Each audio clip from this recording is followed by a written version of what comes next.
There she is.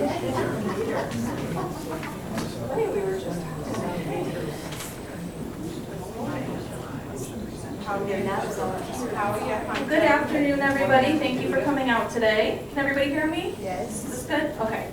So my name is Samantha Stryker. I'm the assistant director, newly assistant director here at Richmond. Community and Adult Services librarian, book sandwich coordinator, and I'm very glad to see you all here today. So this is the first of our fall series for Book Sandwiched In. My little pamphlet, I think I put it down somewhere else. No, that's okay. So every Wednesday this month, we will have one of these presentations, 12:10. It's an odd time, but we try to let people have some time to get here on their lunch break, if that's the case. So today we are hearing from Claudia Nusstein about Gator Country, which revolves around the Everglades. Our theme for this month's series is the national parks. Yes, she's helpfully modeling the book over here. So we chose the theme for this month's series based on our Richmond Read selection, which is The Last Ranger by Peter Heller. There are some informational brochures about it over on the table. If you haven't heard of our Richmond Reads program, every year we invite an author to come to the library. We design programs around the book, and this book in particular takes place in Yellowstone National Park. So we decided to do a national parks theme. Today's is the Everglades. Next week's is Yellowstone. September 18th will be the Grand Canyon, and then September 25th will be Yosemite.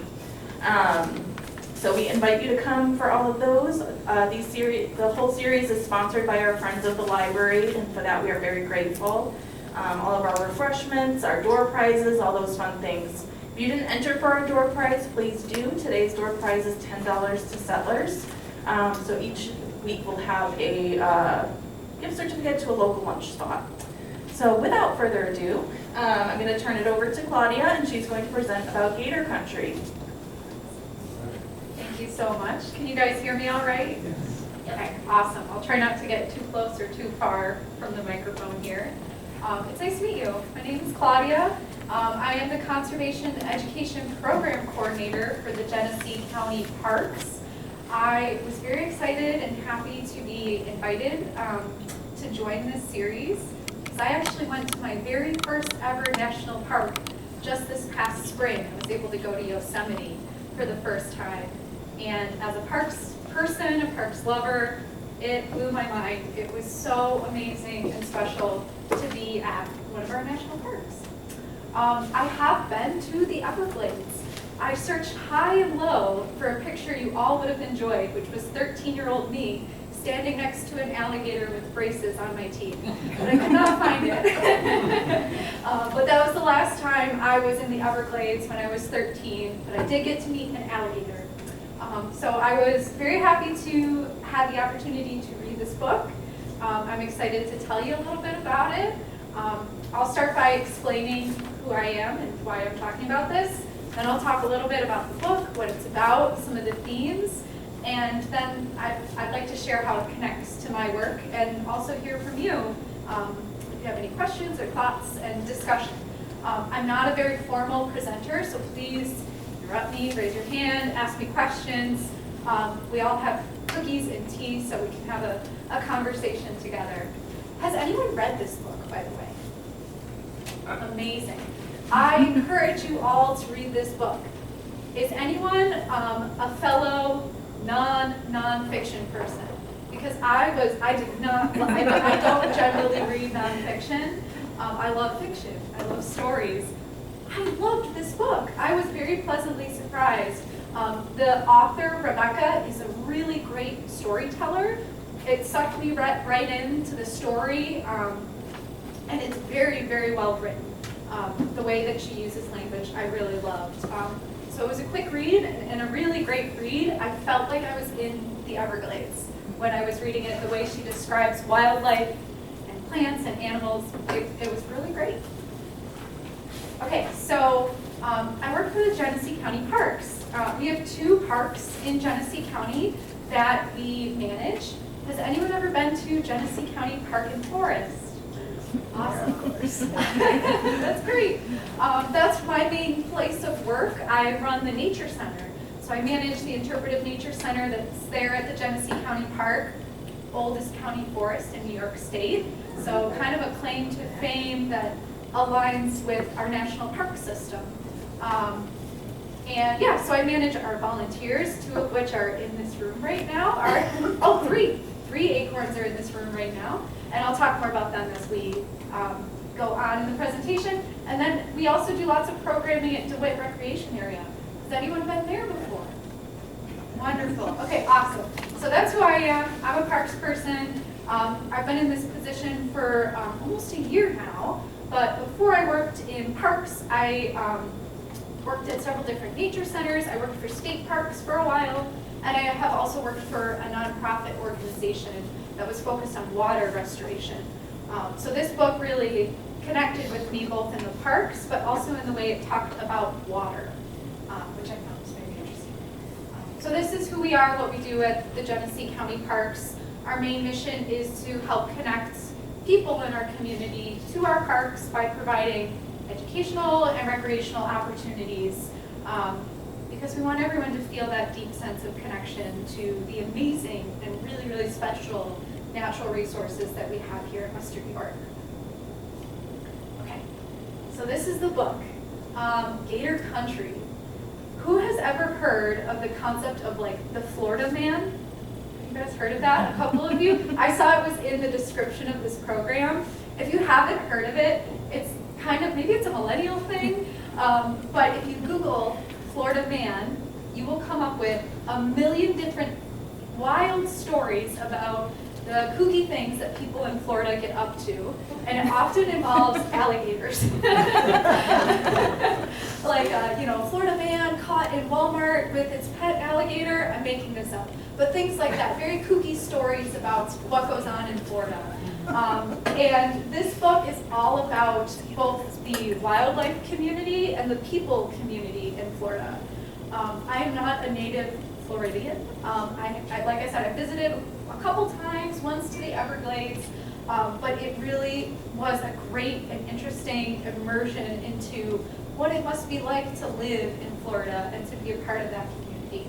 So the overview of this book, it's really kind of a thriller. I was a little bit on the edge of my seat as I was reading it. There is a man named Jeff who, and no spoilers by the way, he goes undercover. He is a officer with a fish and wildlife department for the state. So similar to my job a little bit. He works for the state and he goes after kind of like a New York State Department of Environmental Conservation officer that we have here. They manage hunting permits and wildlife regulations. He does that in Florida. And he goes undercover, changes his whole identity, and starts an alligator farm to try and catch other alligator farmers that are breaking the law. They're breaking wildlife conservation law. And it's very interesting because he has to change his whole personality and way of thinking to mesh and meld into this community of people that are farming alligators. And I learned a lot about alligator ecology and how one goes about doing such things and working with alligators. So it's very, very interesting. The book switches perspectives from both Jeff, who's really kind of the main character, our undercover officer, and the author herself, Rebecca, who tells the story of how she did the research for this book. So she grew up in Florida, and she's a native Floridian. She's got generations of family who live in Florida, and she tells about how she researched both Jeff's story as well as other poachers. So does anyone know what a poacher is? How would you define that? Anyone want to share? Thief. Yeah. Yeah. That's a good way to put it. Yeah. And she does a really great job of talking about poaching with a very nuanced view. So poaching is simply taking from the wild more than you're legally allowed to. So she talks about how poaching can be everything from someone who goes and kills a rhino and to take their sell them to someone who goes into a state forest and collects some wild leeks. Those are both poachers. But she really does an interesting job of balancing both sides of poaching, right? And she also talks a lot about Robin Hood and the theory of stealing from the rich to give to the poor. So I'll talk more about that, but that is a big, broad overview of what the book is about and what she talks about. I learned a lot about alligators. Admittedly, I did not know much about alligators before I read this book. If you want to learn more, this is a great option. Alligators are an interesting animal. They are a keystone species. Have we all heard that word before? No? Yes? Maybe so? Cool. Keystone species. It's a really interesting concept. If you guys can think of the food web, I know when I was in school we learned about the food chain. Little fish gets eaten by a bigger fish, gets eaten by an even bigger fish. It's a food chain. But in ecosystems, it's really a web. Little fish eats this thing and this thing and this thing. They don't eat just the same one food, most of them. And they're all interconnected. It's really a web. And the fish needs this type of animal to make its burrow under the rocks in the creek. So there's all these different little connections that happen in an ecosystem. So that's why we call it the web, because it's not just a one-way chain. And a keystone species is an integral part of that web. And without that keystone, the web would fall apart.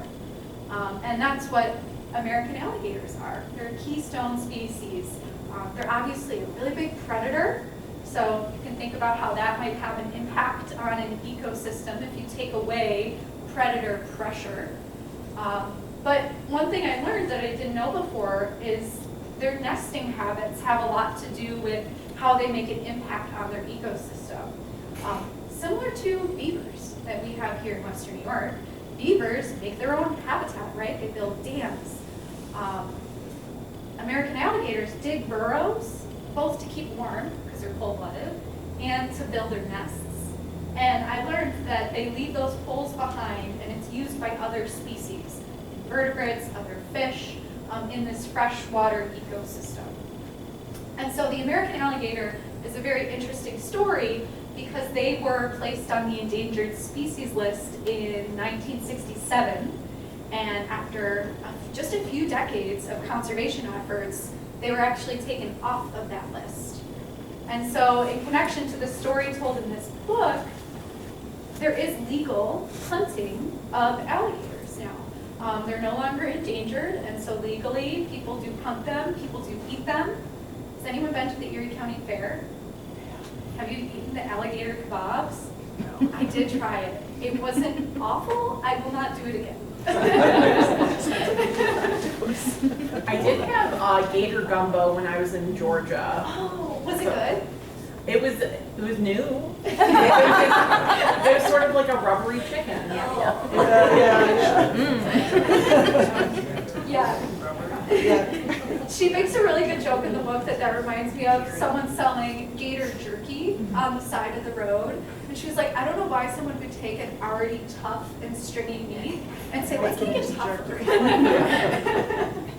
But yeah, people do eat and hunt gators. They do have legal gator farms, which require permits, which is very interesting. I love that world of legal wildlife conservation and how it works. So in the book, you'll read about what it takes to get a permit to run one of these farms. And one of the big concepts of the book and of the story is stealing alligator eggs from the wilds. And the reason it's a nuanced story is because that is legal. And the story that is told is wildlife poachers going out into the wild, stealing eggs, but they're taking more than what they were legally allotted. So it's very, very nuanced, right? Because they are allowed to do it. They do have those permits, and it's all about how they subvert those rules, right? And what impact that has on the ecosystem. So those are our alligators. Just a short history, which you will, if you read the book, you will read lots more, which I thought this was so interesting too. thinking about the change in a very short period of time that the Everglades experienced. So we're talking about national parks today, and the Everglades obviously was made into a national park. But one thing the author talks a lot about is how that made folks like the person at the bottom of the screen, native Floridians, both indigenous peoples and the settlers that came after them, into outlaws, into Robin Hoods, right?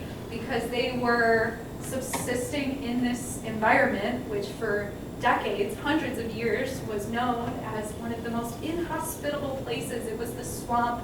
No one wanted to be there. Only the strongest, hardiest people could actually survive in the swamp. And they did, by, maybe hunting alligators. And then when it was created as a national park, their way of life, which they had been doing for hundreds of years, was suddenly illegal. And that's part of the Robin Hood story that she tells about power and affluence and changing communities in Florida, which I found very interesting. She also talks about how, obviously, like the industrialization, building up of the community into suburbs and things like that had a really big impact on alligators, aside from poaching.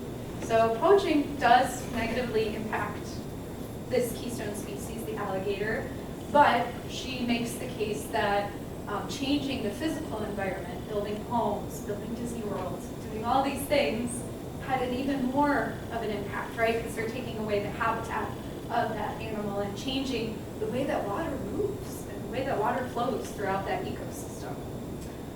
So I thought that was a very interesting case study there. I found this on the internet. I thought it was interesting if you two are an alligator newbie, because I certainly was. This graphic it's a nonprofit organization called Wild Hope, just talks a little bit about the timeline for alligators and how they came to be endangered and where they are now. And I thought one thing that was really interesting in this graphic here is it mentions things like pesticides. Do we all know the story of DDT, the pesticide? Yeah. So that's a really good local connection because that's something that impacted us here in Western New York. Has anyone ever seen a bald eagle before? Yeah. In my lifetime, one of the reasons I see bald eagles often is because this pesticide DDT is banned. The DDT pesticide was one of the reasons that our bald eagle populations were decimated. Particularly in New York State, we had very few breeding pairs of bald eagles in the 70s and 80s, and thanks to conservation efforts, just like with the alligator, they have rebounded. And now I see bald eagles all the time, especially at the Genesee County Park, which if you want to go there, check out the wetland. You might see a bald eagle. So yes, and of course, alligators were also impacted by poaching, made into like purses and shoes and all these things. But eventually the tides changed. And like I talked about a little bit with the themes of the book, thinking about how that impacted the way of life of people who lived in Florida for many, many years is a big focus on this book. And then this talks a little bit about the success story as well as the other effects that can still harm our alligator populations. I found it interesting that it does not mention poaching in the staying vigilant section on the right side of this graphic here. Habitat loss is one of the biggest threats. Roadkill, right, as more roads are built in places like the Everglades, and rising sea levels affecting that freshwater ecosystem. So that's a little bit about the alligator. I thought it was really interesting. And also, so we talked a little bit about what is a poacher and how do we define poacher. I heard thief was one word we used.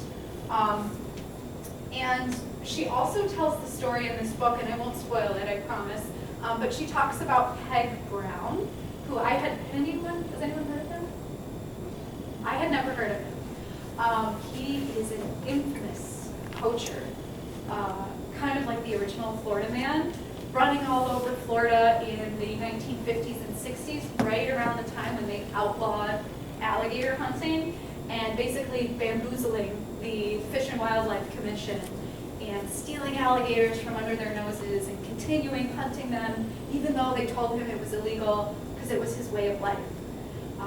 And that really is kind of the Robin Hood story of this book. And she meets a lot of people that both knew Peg Brown or lived in the same community, and you really get a taste for the flavor of that community, I think is the best way that I can put it. But she also talks about the other story that's happening in opposite chapters in this book, Operation Alligator Thief with the undercover officer.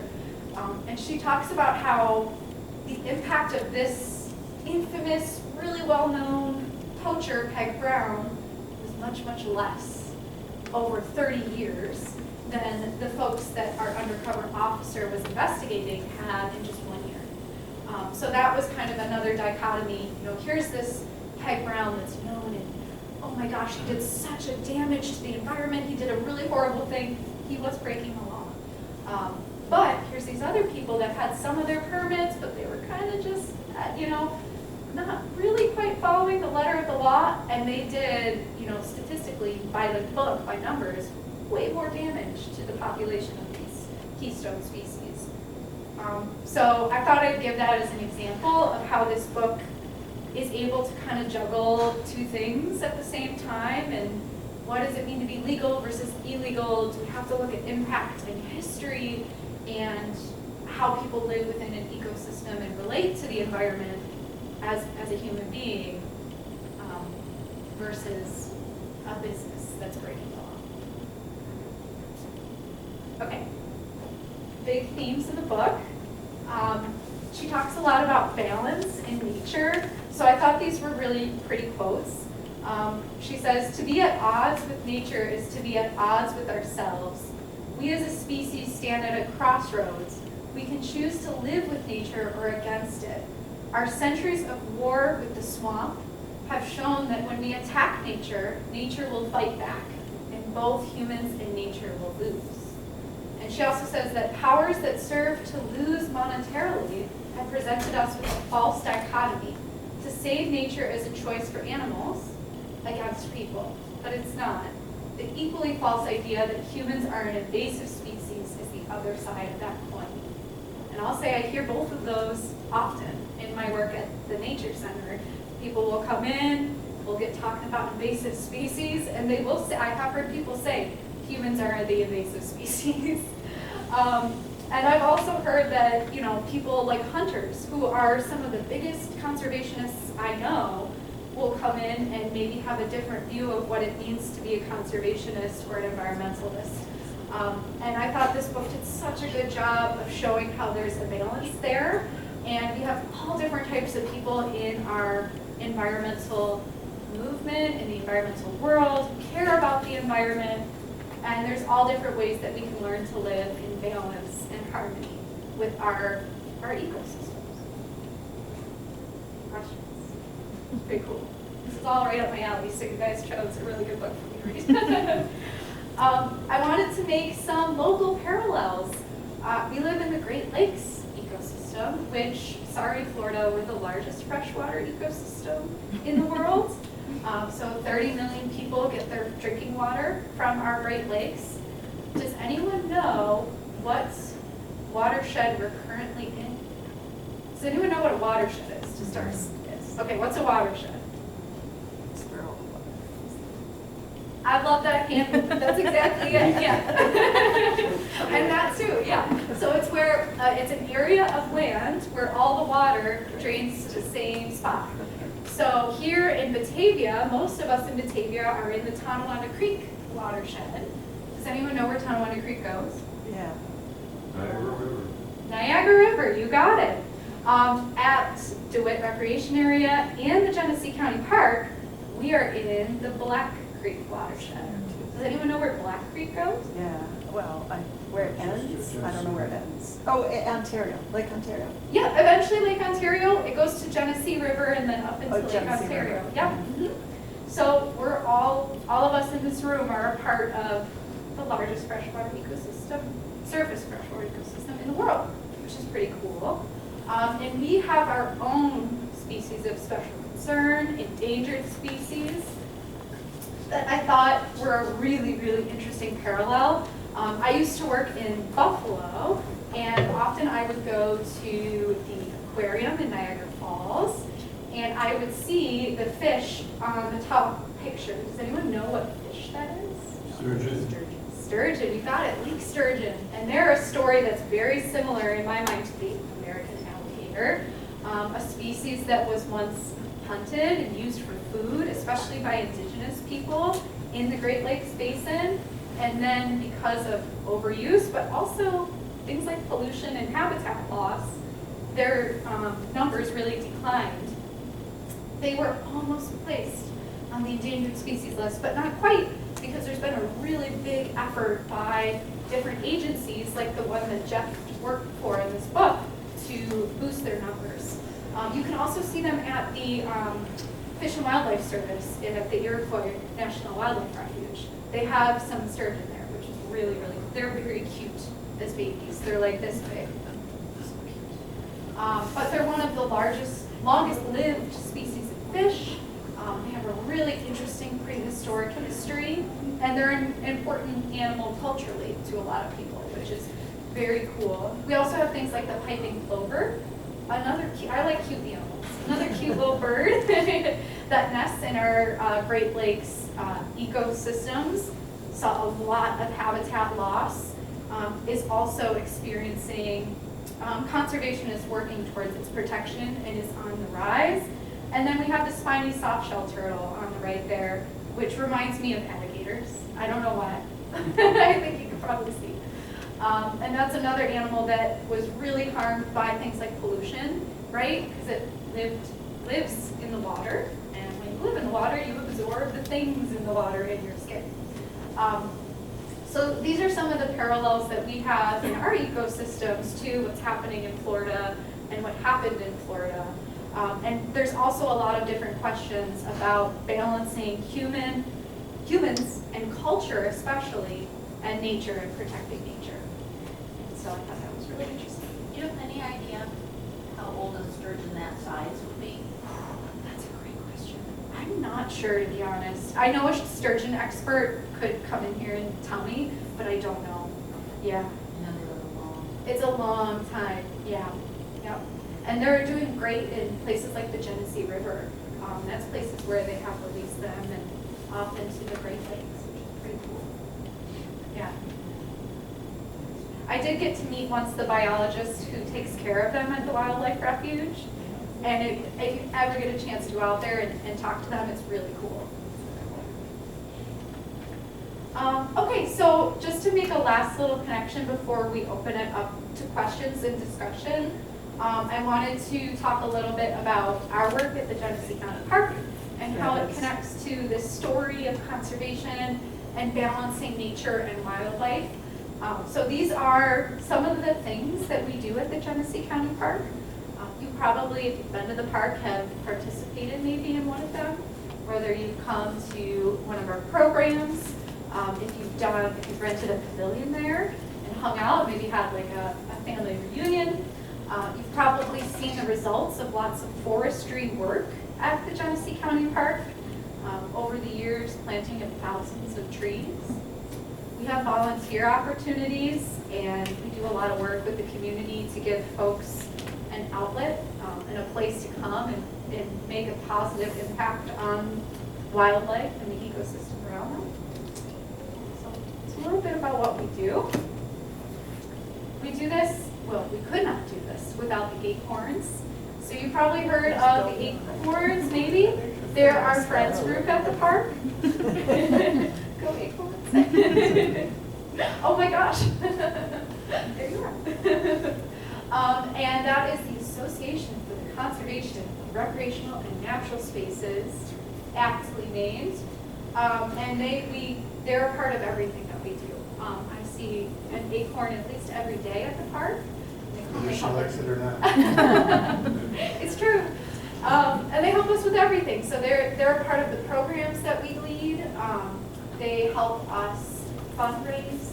They help us maintain a lot of our ecosystems. We have an outdoor learning center that's right next to the nature center, and the acorns come by and they really help us maintain that piece of property.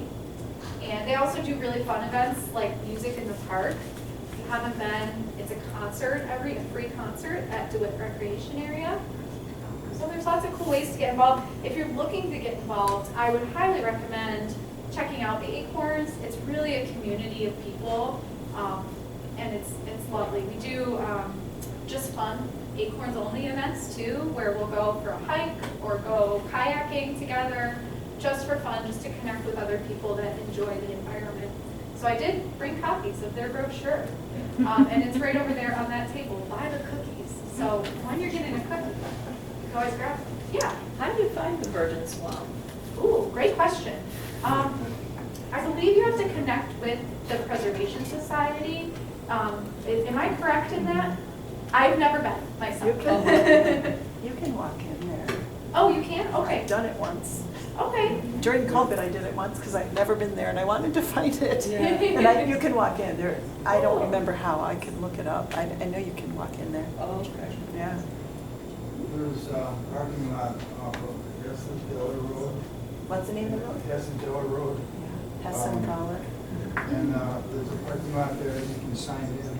That you go into there's a trail that you can walk. You sign in case you don't come out. Right. Yes, exactly. I was here. Yeah. Swamps are some of the best places on this planet. And that's one thing I felt when reading this book.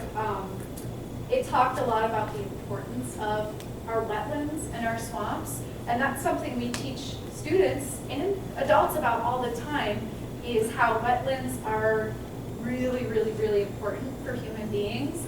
And for most of, European history here in the Americas, we've seen wetlands kind of with this negative connotation, like swamps, gross. The water's gonna be up to here, it's gonna smell, it's a bog, maybe it's a fen, it's a swamp, it's gross.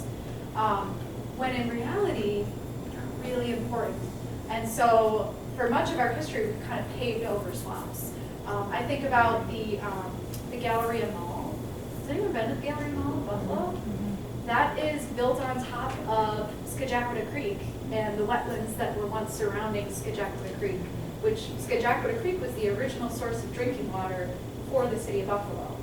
And back before we really understood these things, we said, it's unused land. What's that swamp doing for us? Let's build something. Let's build something useful.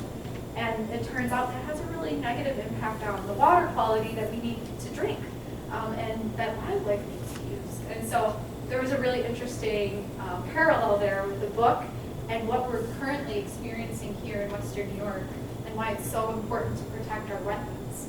We play a game with students too that I'll mention. It's called Wetland Metaphors, where I bring all these different objects like a sponge or a coffee filter, and I give it to the kids and I say, okay, make a metaphor about what this means in terms of a swamp. And I'm trying to get them to understand that a swamp is like a sponge. It holds water before it floods a community. Or a swamp is like a filter. It filters pollutants as water moves through the swamp and moves through the vegetation in that swamp. And so there's so many good things about swamps. That was a tangent. Okay, so a little bit about our programs, just so you guys have a sense, maybe you want to get involved or you want to learn more. We reach 3,500 students each year on average, and we're a tiny but mighty group, so that's really thanks to the Acorns, who put a lot of time in to help us reach those students and do different activities with them. We'll go into the creek and catch the critters that live in the creek and talk about water quality, which that's what you see them doing up there. We go snowshoeing, we do a whole bunch of things. We also have public programs for any and all ages. If you'd like to join, this is our fall-winter schedule. We have a really cool lineup, including a honeybee program led by Charlie, who is here today. We have a demonstration hive that Charlie, our bee expert, has meticulously cared for many years, and he's going to come teach us about honeybees. So we do lots of fun things, and then of course we have our interpretive nature center. So if you're free on Thursday through Sunday, you want to swing by and check out the center, come say hi to me. I will be there. And yeah, so I wanted to kind of close on the impacts of conservation education. So that's my title, Conservation Education Program Coordinator. And it really is highlighted in this book. Jeff, the undercover officer, talks a lot about how the poachers that he meets along the way, many of them are really environmentalists. They care about the environment, they care about the ecosystem, they want to see their way of life continue, but they sometimes lack just some of that education and understanding the impact of their actions and why some of the rules that are in place are in place. And so that's what we really do as well at the Nature Center, helping people understand the impact of their actions, both positive and negative. You know, if you're littering, what does that do? But if you plant a tree, what does that do for our ecosystem and for us human beings? So that's the goal of our program, is to really help connect people with the environment, help them build that deeper connection and sense of place, sense of wonder, and understand why and how they can be a steward for their natural resources in their community. Whether you live in East Bethany or you live in the middle of the city of Batavia, we're all connected by our watershed, by our ecosystems, and by our wildlife. So there's lots of really great ways to get involved and to be a part of that mission. And with that, I will say thank you guys for having me. It was really I'm open for any questions, comments, discussion. Back to the alligators. Oh, do you want me to go back? What is a benefit in our ecosystem for the reason we have alligators? How do they benefit our ecosystem? So alligators, I won't say benefit our ecosystem, but the Florida ecosystem. What? Okay. So yeah, one thing I learned, and I was new to alligator ecology, but we talked a little bit about how they're a keystone species. So a lot like black bear or a beaver. Beaver, I think, is a really good example here in Western New York, because they also kind of have a connotation sometimes of a nuisance. Oh man, the beaver came and he flooded part of my property because he built a dam. But what it means to be a keystone species is they're a real key in the cog in the wheel of the ecosystem.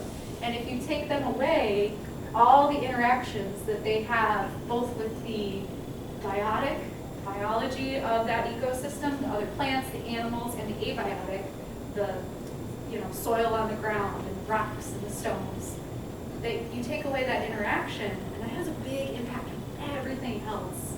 And that's what I learned through this book, is that they just really affect everyone.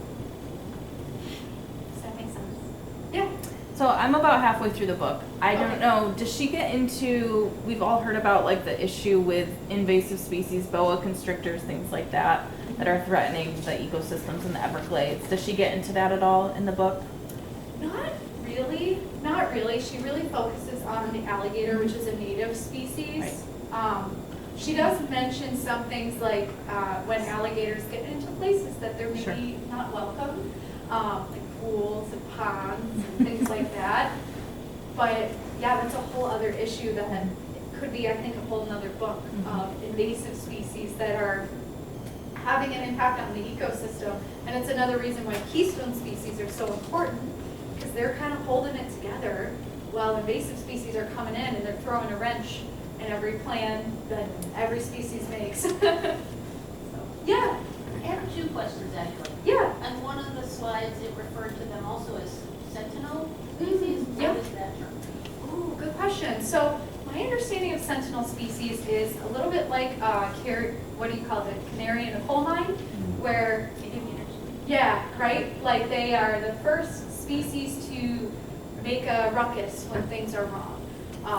Because they live in the water, right? They're heavily impacted by things like habitat loss. When things are off, if there's pollution or something going on, you're going to see their population change relatively quickly. And it's the same for our bald eagles, right? They eat fish, and So it's something wrong in the water that gets into their bodies and gets into their babies' bodies and can have an impact pretty quick. And then two, any idea why their jaws are shaped like that? All the better to eat you in. That's a good answer, good answer. That's the only reason I can think of. I wonder if it's a strength thing. Oh, I bet that's part of it. I know there's some stats out there about how strong they can snap their jaws shut, and I just don't want to be near it. It's true that you can hold them closed very easily. Yes. The muscles to open are not as strong as their muscles. Yeah, and they do that in the book. It's actually, I'm like, this is part, I was on the edge of my seat where they're like, and then we grabbed the gator and we just held its mouth shut and we taped it shut and we threw it in the back of our truck and we drove away. Oh, are you sure? That's how they did it. Yes. Oh, yeah.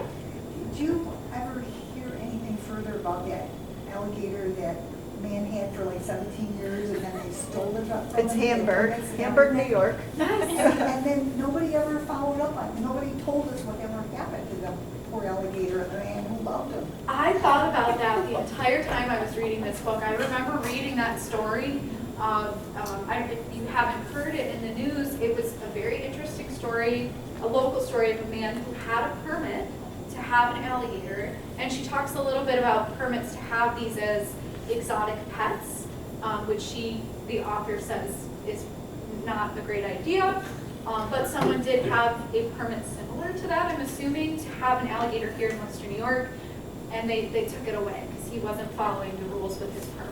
But he was treating it like a king. I mean, Right. And beaches for him and its own little island and everything. Yeah.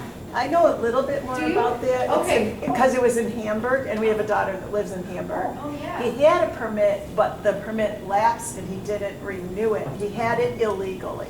Yeah. But he tried to renew it and they wouldn't answer I him. don't know whether he tried to renew it. I know they took the alligator away, and when we go visit our daughter, there are people who have lawn signs that say free whatever the alligator's name was. So the community has like rallied around this situation, but I don't think he ever got the alligator back. If you're interested in that, you should definitely read this book because the tie to what they're talking about in the story locally is close. It's very interesting.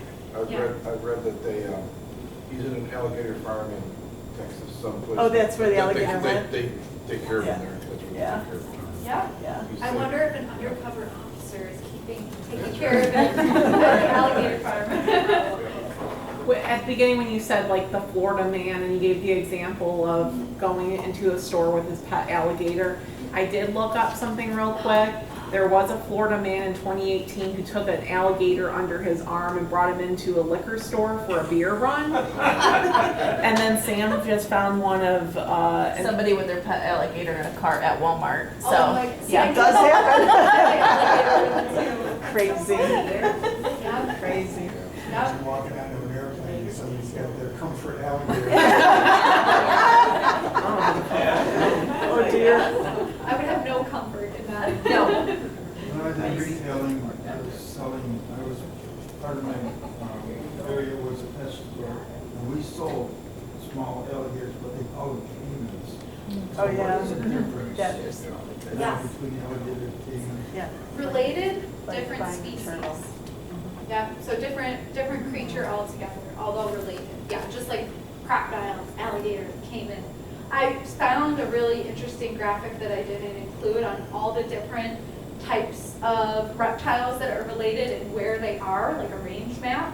I should have included it, but they live slightly overlapping ranges, but not quite. Like crocodiles, I figured I'd get a question about crocodiles today. You really only find them in like the southern tip of Florida, and they're not as common at all in the United States as alligators. Right. And I believe the same is with caimans. They're not as common, and I believe they're smaller too. I don't think they're quite as big. They look a little more crocodile to me. Are crocodiles and caimans, are they native or not native to North America? Good question. I know their range currently dips into Florida. Whether they're native to that one little bit of Florida or not, I'm not sure of. Again, I'm a Western New York gal, you guys. This is new to me. Crocodiles aren't just cars they move in Yeah. Africa. Oh, yeah, yeah. A biologist told me that the alligator was named by Ponce de Leon. By who? Ponce de Leon. They asked him, what is that? In Spanish, he called it a giant lizard. And he said, oh, Ponce de Leon, they called it alligator. Oh, And this biologist asked some Spanish students, he said, how do you say that? And they said alligator. That's what big lizard. I like that. Big lizard. I think it fits. It fits pretty well. I found it interesting too that the crocodile, the narrower snout, but they have something in their system that they can tolerate salt water where the alligator can't. And I don't exactly remember what that is, do you know? I don't know exactly what that is, but I know, yes, and that's one of the reasons why the range of the crocodile is just the southern tip of Florida. You think about an estuary, and that really important wetland where freshwater meets saltwater, and that's why they can overlap. Alligators are freshwater, crocodiles saltwater. They come together in an estuary. Yeah. I know that you mentioned that like alligators were used for their skin for like fashion. I know that they still use crocodile. Does the writer ever talk about like the fashion aspect and whether gators are still used, or if not, I can just look this up myself. Yeah, you know, a little bit when he's talking about the farming and how they sell and move the gator and the gator parts throughout the world, and the United States especially, he talks a little bit about it, but he also talks about like, and there's some pictures in here too of just like a full gator skin, like on the wall of the dive bar in Florida, and some of that they do. She talks about how she, the author herself, has a talisman of, I forget, it might have been the tooth of the alligator, and it's got a special meaning to her that she carries with her like throughout her journey. So it's kind of interesting because she herself has a piece of an alligator that she bought, so she's kind of a part of that trade. Yeah. Yeah. You mentioned that people were taking the eggs. What are they taking for? To eat or to just, for what? To farm. hatch So them. yeah, Also, they hatch them. they hatch them out, and they have there's pictures in here too of little kiddie pools. You know, the little plastic kiddie pools where that's where they'll put the babies and keep them there to keep them safe, like a little nursery. Yeah.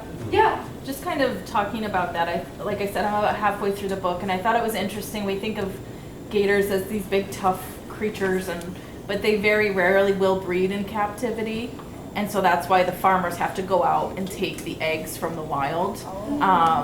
They won't lay eggs in captivity usually, unless the conditions are like absolutely perfect. So even things like, I don't remember if it was Katrina or another hurricane, something happened that changed the temperature of the water and all of this stuff. And so one year there were hardly any gator eggs in Florida. And so they had to get eggs from another state. And so just things that something as small as a slight temperature difference. So if we think about, global warming and things like that and how that's going to impact keystone species like the alligators. And I think the author does a really good job of explaining that in a very accessible way, and kind of highlighting how important it is for us to be aware of those sorts of things. Yeah. How many eggs were there in that picture, and what is it called? It's a brood, clutch. A A clutch. It is a clutch. Oh, gosh. It's like an I Spy. So that's a typical size? Yeah, I believe so. They talked about they talked a lot about the nesting habits of the alligator and how the laws kind of coincide with that. Like, so the guys that are going out and doing this, both legally and illegally, will find the nests of the alligator, and they're looking for the eggs that are viable. So they said that you can, and I didn't know any of this, but you can hold a flashlight up to the egg and see inside, and based on what you see, you're able to tell if there's a baby alligator in there or not. And legally, what you're supposed to do, if you disturb a nest, that counts as your nest that you disturbed, and you can't cover it back up and say, okay, I'm gonna do another nest. This is my understanding of it. But the reason that these people were doing things illegally is they would go and they would specifically look for only the viable eggs and throw out the non-viable eggs, thereby disturbing many, many more nests of the alligators. And they, hundreds of eggs of these little baby critters. Yeah. Looking at that picture of the nest, it looks like very small. Like, does the mother, does it sit on the nest or cover it, or does it not look big enough for a full-grown alligator in there? Yeah, that's a good question. I guess I see the other one with the alligator kind of on top of it, so I don't know if they necessarily stay on it all the time. I think she buries it and then she's like there protecting it, is my So understanding. they don't need more. They're not, no. Well, they do, but the soil conditions create the warmth and then, yeah. Luckily, they don't live in Buffalo. No. And do we know the viability of how many hatch out? There are statistics on that? Yeah, I guess I don't know the statistics on that off the top of my head, but I know it's hit or miss from what they described in the book, where they would find a lot of non-viable eggs, but by disturbing that nest, they were, ruining the chances overall of that nest success. Which I'm a bird person, so that reminds me a lot of bird ecology. Because the mother wouldn't go back to it because they had been there, or what was the? And just by messing it up, right, the mother can tell, from my understanding of reading the book. Yeah. Thank you, guys. I learned so much about alligators.